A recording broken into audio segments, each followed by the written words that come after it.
仲有都係鄭伊健啦，係啊，都係鄭伊健。OK， 好啦，喂，咁我想問下咧，你哋兩個同埋鄭伊健啦，同埋鄭伊健去打羽毛球嘅時候咧，有冇比賽下咁樣，或者邊個會贏得多啲嘅咧？球技上咧就應該係男仔就會叻過女仔嘅，但係如果口才就係阿 U 叻啲嘅。係。佢最叻係打緊波嘅時候有啲咩口才係好叻嘅咧？即係明明出界佢就話扮我出界嗰啲係好叻嘅嗰啲，係。好，卒之攞到個米。係啦，咁你有冇嘢要補充下？仲有邊個一齊打羽毛球啊？咁？我補充係黎諾懿記性真係唔係幾好咯，我好少見佢贏過咯。同埋隻個波出咗界話冇出界嗰個其實佢嚟嘅。咁呢個係事實，我係有做過。OK， 係啦，我諗無論係羽毛球定係用呢啲長筷子炸嘢，應該對 Yoyo 都冇乜問題。開始，好啦，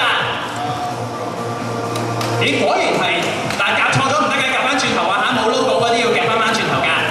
係啦，阿 Sam， 維威佢諗咗好耐，佢諗緊點解少一隻杯咧咁樣，因為佢呢嗱，羅力威咧係 sell 遊閒嘅，大家不嬲都知道啦。OK， 呢個其實我冇乜多餘錢買錶嘅，咁其實當然好開心啦。